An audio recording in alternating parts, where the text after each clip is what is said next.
Gracias por continuar a esta hora de la mañana.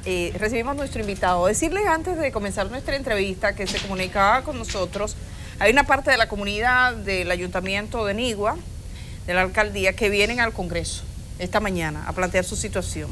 Es un equipo de NCDN que está viajando a la comunidad con lo que se ha presentado. Pero bueno, pasamos al tema fundamental de este día en este programa. Tenemos a Julio Aníbal Suárez. El doctor Julio Aníbal Suárez fue miembro de la Suprema Corte de Justicia, dirigía la Cámara Laboral de la Suprema Corte de Justicia. Muy buenos días. Buen día, le agradezco haberme invitado a su programa y exponer mis ideas. Comentaba antes de que el programa comenzara con el doctor Julio Aníbal Suárez y le decía, le estaba preguntando por un compañero suyo y le decía que él es como de una promoción de lujo y van a cumplir 50 años de graduado. Cumplimos 50 años el día 25 y hemos tenido la suerte de que la Universidad Autónoma de Santo Domingo va a hacer una réplica de nuestra graduación. Ah, sí. El próximo día 15 vamos a participar como si nos estuviéramos graduando con todo. ¿Cuántos son? Ahora mismo van a participar 45. Y ahí hay gente nos que graduamos se 127. Y gente que se distinguió. Que se distingue. Mucho, por el doctor Ramón Antonio Vera fue de la promoción. Veras. José Ramón González Pérez, Emilín Herame Peña, una promoción de mucha gente. Ha tenido mucha incidencia. Ustedes vienen de una promoción. Amadeo Julián. De una promoción que soñaba con cambiar, de que se podían hacer cosas diferentes. Salimos con mucha ilusión y esa ilusión nos fue frustrada. Pero ustedes la han mantenido porque usted hasta hace poco, por ejemplo, la gente sabe, el que le ha visto y ha seguido su trayectoria, por ejemplo, en la Suprema Corte de Justicia, lo que le costó a usted salir de la Suprema Corte de Justicia, a fin de cuentas, fue una posición de dignidad para este país. De modo que yo creo que es un compromiso que sostenido por 50 años es una maravilla. Sí, cuando hay mucha gente que va rápido. Por eso creemos incluso que la universidad lo que está haciendo es un homenaje a la promoción. Porque la universidad nunca había hecho ese tipo de ceremonia. Pero qué bueno. ¿Es el día el 15? ¿A qué hora? El próximo miércoles a las 4 de la tarde. El miércoles de la semana que viene, o sea, dentro de 8 días. En la biblioteca Pedro Mira. Cuando, usted dice, creíamos y nos ha sido frustrado, creíamos en la posibilidad de hacer las cosas distintas. Usted fue miembro de la Suprema Corte de Justicia. Creemos que el caso Zulán, sobre todo la posición que usted tuvo, y según todos los datos, y usted ya lo ha contado, parece que fue lo que terminó con su carrera ahí en la Suprema Corte de Justicia. Esta Suprema Corte de Justicia electa como fue, y usted conoce ese proceso, usted estaba ahí lo ponderaron y decidieron dejarle fuera, y conociendo usted cómo funciona la política, la justicia, el nivel de independencia que puede tener este sistema judicial nuestro, ¿usted cree que será posible que llegue hasta lo que llaman últimas consecuencias en el caso de Odebrecht? Y no tanto por la conformación de la Suprema Corte de Justicia. Yo siempre he dicho lo siguiente. A mí no me dio ningún temor la forma en que fue electa la Suprema Corte de Justicia, que fue con un fin predeterminado para crear cierta protección a los gobernantes que estaban dejando el poder. Fue producto de un acuerdo político, fue una acción política, pero eso por sí solo no impide la independencia del Poder Judicial. Porque yo me pongo de ejemplo. Yo fui producto de un pacto político. Yo sí me entiendo con condición para haber sido juez de la Suprema Corte de Justicia, pero si no hay un pacto político de la fuerza política del país, no habría llegado a la Suprema Corte de Justicia. Pero la Suprema Corte de Justicia, y perdóneme que lo interrumpa, pero hay que hacer la aclaración. La Suprema Corte de Justicia de la que usted forma parte es producto del proceso de reforma más importante de la República Dominicana el siglo pasado y de un consenso político que devino de una crisis política. Correcto. No es la misma situación. Claro, pero el hecho en sí, me estoy refiriendo a un aspecto. El hecho de que un partido político haya señalado a una persona para ser juez depende de la dignidad del juez, de las condiciones del juez. Por eso me pongo de ejemplo. Yo fui recomendado, y lo digo con cierto orgullo por el doctor José Francisco Peña Gómez, sin ser PRDista, porque yo no era PRDista, pero él valoró mis condiciones para ser juez de la Suprema Corte de Justicia. Y el PRD ni ningún partido político puede decir que me trazó línea ni que yo seguí esa línea. Así puede suceder con los actuales jueces de la Suprema Corte de Justicia, que no tienen por qué seguir una línea partidista, porque se ha planteado, los jueces tienen que ser mal agradecidos. Un juez no puede agradecer el nombramiento en la persona a quien corresponde el nombramiento. Ahora, pero digo, no tanto por esa forma en que fueron designados, sino por el manejo que se ha estado dando el expediente, nos permiten apreciar de que no se pretende llegar a un fin que favorezca a la sociedad.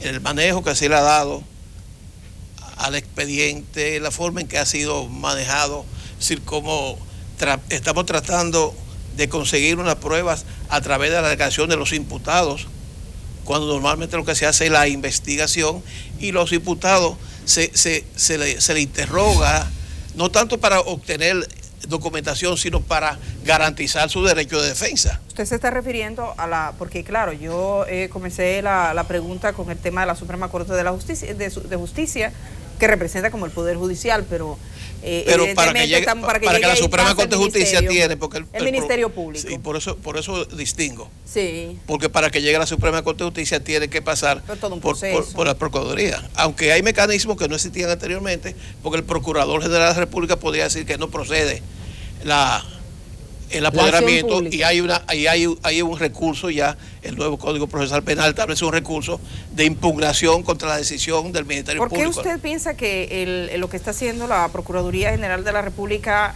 da señales de que no va a llegar a ninguna parte? Ha habido cierta pasividad en algunos aspectos.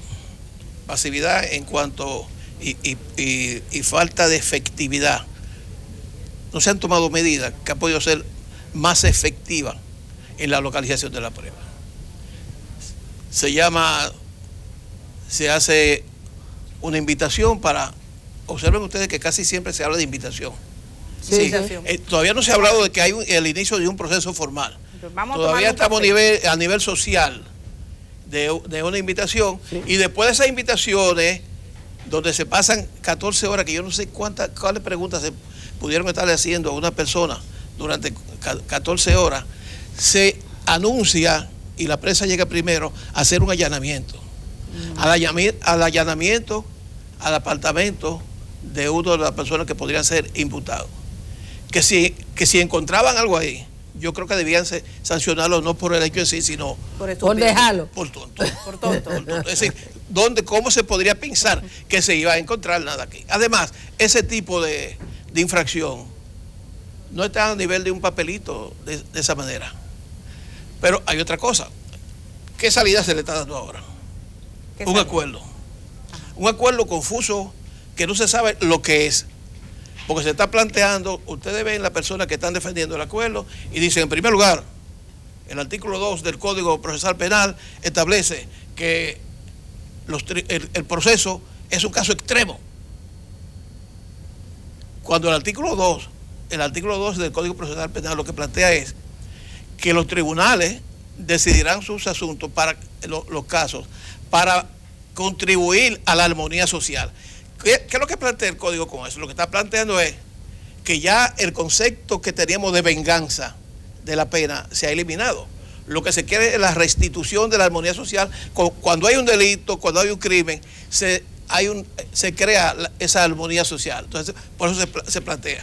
Por eso se plantea la reivindicación del delincuente, no por razones de humanidad, sino para que ese delincuente se asocie, ¿no? Se integra a la sociedad, claro, como un elemento útil. Exacto. Es decir, es la sociedad lo que se piensa.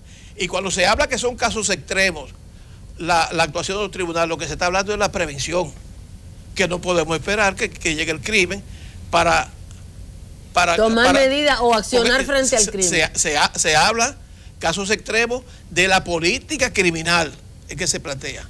Entonces, primero, se plantea que tenemos que tener una labor de prevención contra el crimen, no esperar que se cometa. Y segundo, algo que está muy de moda, la utilización de los medios, la resolución alternativa de conflictos. Sí. Es decir, que procede. Sí. Por eso en la Suprema Corte de Justicia hay un departamento para los asuntos familiares, para la solución alternativa del conflicto. Y los sistemas de justicia se hacen más ágiles cuando existe... Pero no podemos pensar nosotros que ese criterio se va a aplicar con el narcotráfico, por ejemplo. Ay, vamos a evitar los tribunales, vamos a decirle al traficante tal que entregue las drogas y con eso ya la sociedad queda resarcida. Porque cuando se busca el resarcimiento como consecuencia de un delito, lo que menos se piensa en el dinero. Yeah. Normalmente el dinero son las acciones, es producto, es una reparación que lo procura la parte afectada, la parte civil. Sí. Se alega también que es el criterio de oportunidad que lo plantea el código. Y es cierto, el código plantea el criterio de oportunidad en dos ocasiones. Para los casos simples, el artículo 34 del Código de Procedimiento Penal señala que el Ministerio Público puede prescindir de imputación de hechos o de calificación jurídica en uno o varios de los hechos o varios de los acusados. Pero se observa esto. Primero, no es que va a eliminar, no es que va a renunciar a la acción pública de varias acusaciones, él elimina algunas para obtener la prueba o la condenación. Por ejemplo, alguien mata a una persona o hay un muerto y se le acusa del homicidio y de porte ilegal de armas. Entonces el Ministerio Público puede decir, bueno, no te voy a someter por el porte ilegal de armas, pero confiesa que tú lo mataste. Pero eso tiene su limitación. Sí. Eso no es para todo caso y en este caso no se aplica. ¿Por qué no se aplica? Porque el artículo mismo 34 señala que nunca podrá utilizarse el criterio de oportunidad cuando existe un bien protegido significativamente afectado o cuando el interés público esté gravemente afectado. Y señala cuando el interés público está... Bueno, si el interés público no está afectado... No, pero lo dice específicamente el 34, cuando la pena es mayor de 3 años, está afectado. Cuando participa funcionario, está afectado. Cuando se atenta contra la salud, es decir, son esos casos. Y además hay otros casos que no vienen. Y en el caso complejo, perdón, porque eso es para el caso simple. Sí. Ahora, en situaciones complejas, porque hay muchos acusados, hay muchas víctimas, o es por el crimen organizado, el Ministerio Público puede solicitar al tribunal, tiene que solicitarlo al tribunal antes de cualquier requerimiento conclusivo, dice el artículo 369 del Código Procesal Penal. Tiene que solicitar que el juez adopte medidas a fin de declarar complejo el asunto. Eso facilita el aumento de los plazos, pero además le da la oportunidad de utilizar el criterio de oportunidad, aun cuando el caso sea grave. Pero el juez es el que tiene que determinar cuándo procede eso. No lo puede decidir el procurador. No, es el juez que determina. El procurador lo pide. Sí, pero... Eso se utiliza mucho en Estados Unidos. Pero ¿qué es lo que hace Estados Unidos?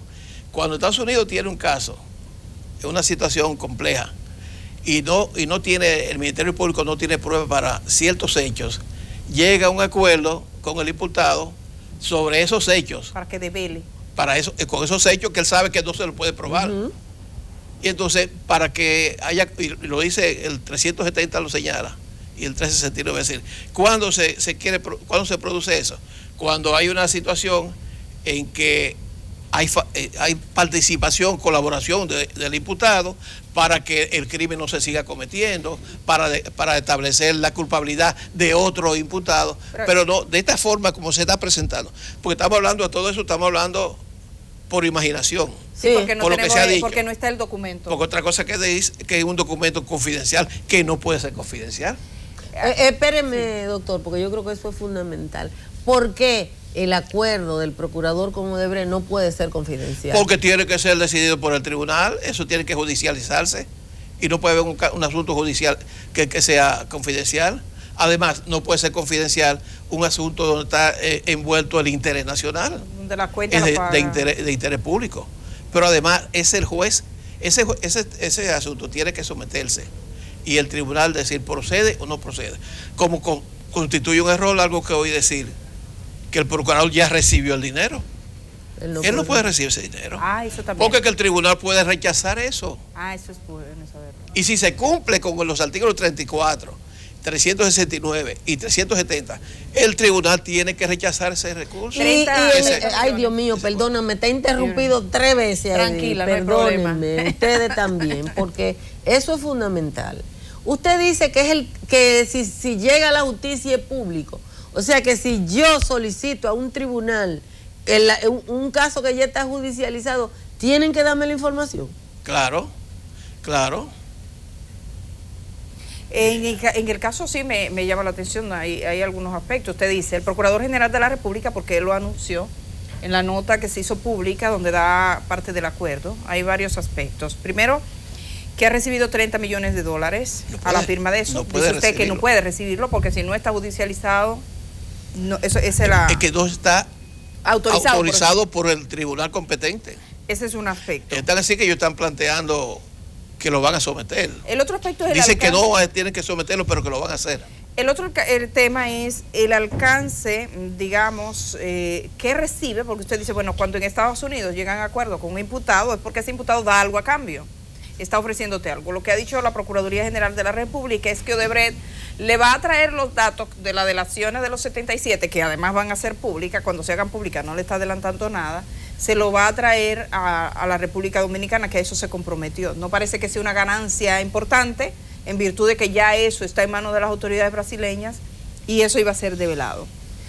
Quisiera también preguntarle, una vez que el procurador va a llevar este acuerdo ante un juez, el procurador va ante el juez a pedir todas estas cosas, incluyendo que se le levante a Odebrecht, él va a pedirlo a compras y contrataciones, que no dijo ese acuerdo, si lo va a poner, la finalidad de ese acuerdo ni siquiera es recibir los 30 millones. Es que Odebrecht esté liberado para seguir con las obras. Esa parte. Y eso es lo que está pagando Odebrecht, porque es otro elemento que inconcebible. Ajá. El Ministerio Público plantea el criterio de oportunidad. Está bien, yo acepto, yo te voy a solicitar. Él no ofrece una sanción, él ofrece hacer gestión ante el juez. Entonces aquí, ¿qué es lo que está recibiendo, según se dice? $184 millones, que es el duplo del soborno dinero, reconocido. supuestamente el soborno de 92 millones, que de acuerdo a la ley sobre soborno es la multa a que sería sancionada cualquier Odebrecht si se establece eso. Entonces, el Ministerio Público está estableciendo la sanción, está imponiendo el Ministerio Público la sanción y no el tribunal. Porque aquí no se está hablando de reparación de daño y perjuicio, no se está hablando como reparación de daño y perjuicio. Incluso el Código de Procedimiento Penal señala que aún con el acuerdo en base al criterio de oportunidad y la decisión que haya llegado el Ministerio Público, lo cual el Ministerio Público tiene que velar por la reparación de los daños que ha ocasionado el hecho. Incluso la persona que haya resultado afectada como víctima de la acción que se está liberando, tiene derecho por el Tribunal Civil a reclamar la reparación de daño y perjuicio. Entonces aquí, obviamente, el país no se afectó solamente porque le entregaron $92 millones a funcionarios, que obviamente fue deducido del valor de la obra, sino aquí se está hablando de sobrevaluación. Aquí se está hablando de que para pagar 92 millones hay que sobrevaluar. Exacto. Entonces, pero ahí no se está concibiendo que Odebrecht pague la reparación de los daños y perjuicios, y el Ministerio Público no puede liderar al Estado Dominicano de que haga la reclamación de los daños. ¿Por qué usted cree que se ha dado tanta vuelta para terminar en eso? Porque eso tiene una razón de ser. Interesa al gobierno dominicano llegar hasta... Además, cuando digo gobierno, lo digo adrede, que porque va de refilón también el tema de la independencia del Ministerio Público. ¿Hasta qué punto ese Ministerio Público, ese procurador, que es un recién llegado a todo esto de dirigir investigaciones de esa naturaleza, puede tener un nivel de independencia y depende de él lo que se vaya a hacer ahí? Mira, ni que tuviera 20 años de ejercicio en la función. Y tenemos el caso de Domínguez Brito, que hizo su papel. Sin embargo, cuando llegó el momento en que había que recurrir a la decisión de la Suprema Corte de Justicia, que tenía recurso abierto, un recurso que fue resuelto por una sentencia que el procurador criticó y dijo es una aberración, eso no puede ser, que debió haberse quedado callado, porque si se queda callado, él no tiene por qué estar en desacuerdo con una sentencia. Al Ministerio Público le pueden rechazar una imputación y él no tiene por qué recurrirla, porque él podría estar de acuerdo con la decisión de la Suprema Corte de Justicia, pero es que él se manifestó contrario a la decisión de la Suprema Corte de Justicia. Eso le creó una obligación a él de recurrir y no se produjo. El Ministerio Público actual sucede lo mismo. No es porque no tenga experiencia, no porque sea nuevo, no porque no tenga base política, no. Es que es un empleado del Poder Ejecutivo. Pero es nosotros, esa falta de independencia. Nosotros hemos tenido fiscales nobles, magistrados. Por lo que te dije anteriormente, que depende de la persona, de la dignidad y del criterio que tenga la persona. No es que todo el mundo, sobre la base de que depende su nombramiento. Hay muchos que sacrifican, hay muchos casos, nosotros conocemos muchos casos que han sacrificado su posición de pedir un nombramiento. Yo recuerdo un caso que no tiene nada que ver con la justicia, de un secretario de Educación que Balaguer lo insultó en la noche públicamente y renunció, que fue Pedro Gil Turbide. Sí, hay ese tipo de funcionarios también. Y pero en este caso, además, no tanto que es dependiente de un decreto del Poder Ejecutivo, sino que tienen una identificación política. Es decir, tienen un interés. Sí, en el caso de este fiscal hasta carabaneó, en el caso de este procurador hasta carabaneó. Sí. Y si a esto nosotros, mira, hay una cosa que yo lo digo y cierta forma hago mea culpa. Los jueces, incluso a nivel de la Suprema Corte de Justicia, tienen un terror muy fuerte al Ejecutivo. Y digo que me hago mea culpa porque cuando yo fui juez de la Suprema Corte de Justicia, en la Suprema Corte de Justicia había temor al Poder Ejecutivo. No había identificación, no puedo decir que había identificación ni con ningún partido, ni con el Poder Ejecutivo, pero había temor al Poder Ejecutivo. De ahí fue la desgracia de la SUNLAN. Esa SUNLAN no fue por identificación ni con ningún sector, por miedo de enfrentar. Entonces, hubo un temor ahí doble, porque hubo un temor al pueblo, a la sociedad, y hubo un temor al Poder Ejecutivo. Por eso la sentencia no fue aceptada ni por la sociedad ni por el Ejecutivo. Porque al mismo tiempo que se dio como validez de fondo al recurso de inconstitucionalidad, porque se dijo real y efectivamente ese contrato había que enviarlo al Congreso, ahí se ese fue el temor a la sociedad. Pero quien debía hacerlo era el presidente del órgano del Congreso. Oigan ustedes, precisamente el presidente del Senado, que es el secretario general del partido, que está en con los mismos intereses de recurrido. Entonces, hay un temor, y hay un temor de los jueces, y hubo en esa Suprema Corte de Justicia, sin que los presidentes llamen. Y con la situación entonces, como una eyección, porque ya, o sea, cuando usted eso eyecta. Mira, yo creo que aquí hay temor, incluso hay temor, una cuestión ancestral, de condenar hasta a los poderosos. Sí. Aquí los primeros ricos presos aquí fueron los banqueros, porque no había otra manera. Así es. Aquí, ¿y quién va a romper? Yo oí a jueces hablando, oye, pero ese fulano es tal, ¿cómo lo vamos a condenar? ¿Usted lo llegó a escuchar eso? Yo lo oí sobre la base de un ministro de deporte, que Gloria Nacional, que se le imputó un problema con una sepuela cuando era ministro de deporte. Sí. Y yo y compañeros míos decir, pero ¿cómo lo vamos a condenar si es una Gloria Nacional? Eso sucede. Dos cosas le están preguntando por aquí, que el público está muy activo. La primera, y lo voy a dejar que ustedes le den la respuesta. ¿Qué significa esta decisión del procurador como precedente legal si establece un precedente? Bueno, el precedente lo puede establecer si el tribunal lo acepta. Si el tribunal lo acepta. El precedente podría ser que entonces, bueno, no, es que no es precedente. Es que la violación de la ley no establece precedente. Es totalmente. La violación de la ley, o no violación, no, decidir por encima de la ley, solo en materia laboral, como en materia laboral, los usos y las costumbres tienen fuerza de ley cuando van a favorecer al trabajador. Pero en esta situación, donde hay una violación a la ley, no puedes crear precedente. Claro, un precedente de actuación de un funcionario, pero lo que se llama precedente como instrumento jurídico no significa ninguno, no es posible. No puede serlo, porque o sea que si yo me robo, porque lo más simple de esto, el ejemplo es, si tú te robas, si yo me robo esa cámara, ajá, sale con tu cámara escondida. Salgo con mi cámara y Nuria me somete. Y yo voy a donde el procurador y le digo, yo voy a devolver la cámara. Y Nuria me va de empleo para yo pagar la indemnización. Sí, más o menos ese es el acuerdo. Sí, bueno, hay algunos casos, que sí, porque eso fue lo que hicieron con Odebrecht. A Odebrecht el procurador le está garantizando el empleo para él resarcirlo bien. No, hay algunos casos. Lo que pasa es que en el caso de Odebrecht no puede ser, porque como ya dijimos, afecta el bien colectivo. Un bien colectivo. Pero en el caso que tú pones en ese ejemplo, podría ser.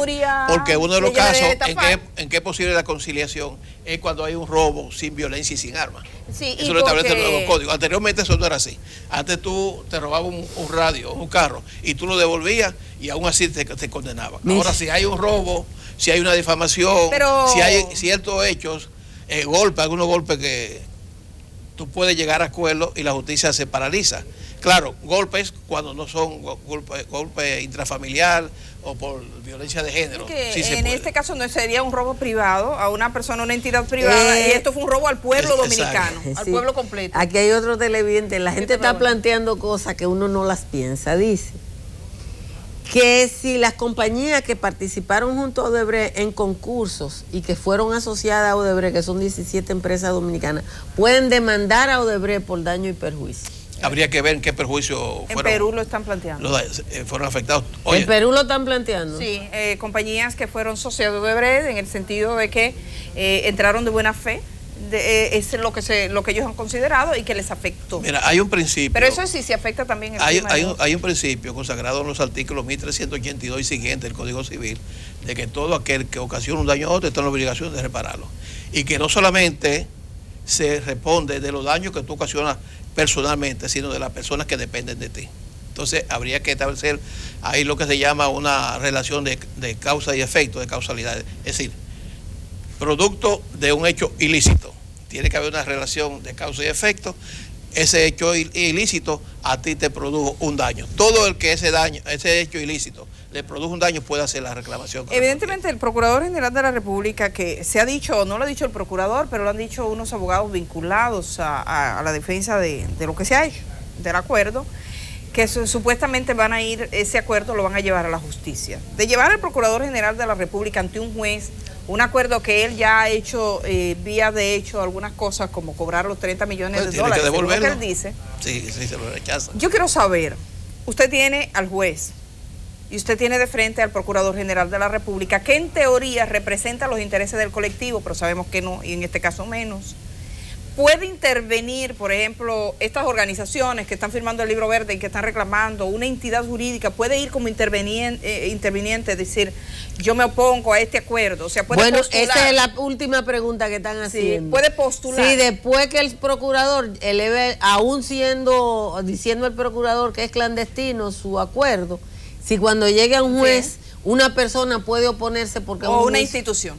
Sí, creo que el artículo 85 del Código Procesal Penal establece la posibilidad de que cualquier persona, cuando hay una afectación colectiva, un interés colectivo, o cuando hay una acción, un hecho delictuoso por un funcionario, puede querellarse. Que eso fue uno de los debates que se originó cuando se estaba modificando el Código Procesal Penal, porque se quitó y el presidente de la República hizo la impugnación, y ese fue uno de los aspectos que impugnó, dejándole la posibilidad de que los ciudadanos pudieran querellarse contra cualquier funcionario que cometiera una violación. Así que podría, y por eso es que se corre el riesgo de que él tenga que devolver ese dinero. ¿Usted cree que él dio el dinero? Porque aquí, ahí sentado donde está usted, estuvo Jorge Suberoiza y le preguntamos si él en un momento determinado los 184 millones, pero que a mí me parece que es un cuento de camino. No creía en la posibilidad, o sea, no lo veía como tan así. Entonces nos están diciendo, y como no hay una fotografía como hace la lotería cuando se sacan grandes premios, que dice, miren aquí la foto del cheque, no hay una foto. ¿Usted cree que eso, usted le tiene fe? Bueno, es difícil decirle mentiroso a un funcionario, pero yo no creo que alguien, frente a una eventualidad de que un acuerdo sea rechazado o no, entregue 30 millones de dólares, sobre todo una institución, empresa que está diciendo que ¿Cómo tiene... es la cosa? ¿Que usted no cree? No creo que alguien Ajá. que va a hacer un negocio, que no está seguro de que ese negocio sea aprobado por el órgano superior, entregue un avance de 30 millones, aunque podría ser. Porque ¿qué es lo que qué es lo que yo veo con el acuerdo? Primero, el acuerdo se anunció cuando la marcha estaba en pie para desarmar la marcha. Entonces se habló de que se había recibido un dinero para darle veracidad, es decir, para que no se vea que era una posibilidad que estaba, sino que ya tengo algo en la mano. Ya el marrano estaba amarrado, pelado ya propiamente.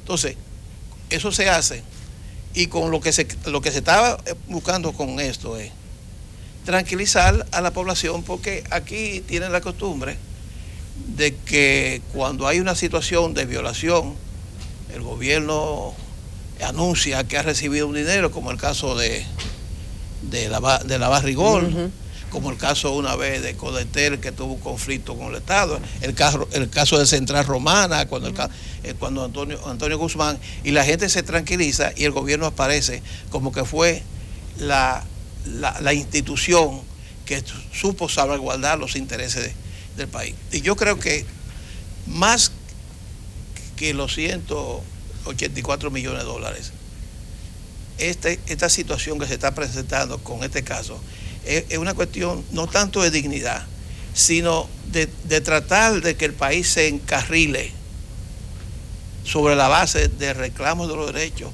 de hacer valer la dignidad del país e impedir que cualquier persona pueda violentar nuestras instituciones, las leyes, sobre la base de que va a resolver con un pago de dinero. Es decir, esto podría ser el inicio para que comience a disiparse la gran impunidad que hace tanto daño al país, no tan solo en el orden económico. Hay un daño peor para la impunidad, el daño económico y la afectación particular, que la gente como que no distingue, no se da cuenta de cómo se afecta particularmente a una persona cuando, y ya la gente lo está viendo, cuando hay un acto de corrupción, que un funcionario se roba un dinero, el paciente que va a un hospital y no encuentra aspirina padece los rigores de esa corrupción.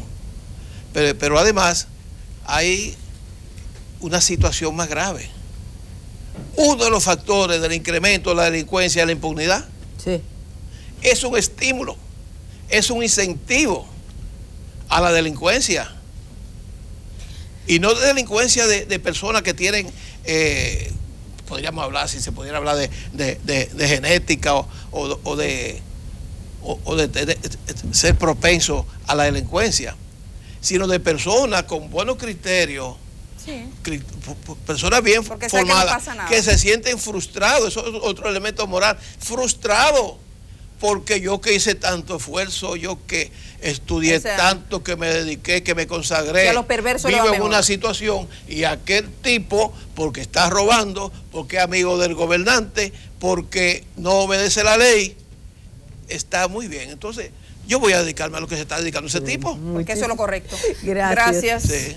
Muchísimas gracias. Tendremos próximas conversaciones, es un tema que sigue, por supuesto, y la gente tiene la mirada fija en todo este proceso. Una pregunta, 30 segundos, porque tenemos que irnos, y que me interesa que usted nos diera luz en ese sentido. ¿Tiene sentido, tiene alguna base, tendría el gobierno que hacer caso de las firmas de los ciudadanos que están pidiendo una comisión de fiscales especiales para investigar este caso? ¿Eso tiene algún sustento legal? Más político que legal. Claro, todo eso. Y el gobierno debe estar muy preocupado. Y ese es el efecto que debe tener todo eso. Pero aquí no se obliga, eso no obliga a nada. Bueno, pues Julio Aníbal Suárez, como saben, fue miembro de la Suprema Corte de Justicia, abogado, 50 años celebra en estos días. Felicidades. Este muchachito celebra 50 años. Celebra 50 años de graduado. No celebraremos el 15. Sí, de graduado, no se confundan. Sí. Gracias, que tenga buena jornada ese miércoles cuando vayan ustedes. Felicidades a todos. A toda la promoción. Sobre todo a usted y a Negro Veras. Muchas gracias. Nuestro aprecio. Vamos a la pausa y estamos regresando de una vez, tenemos más.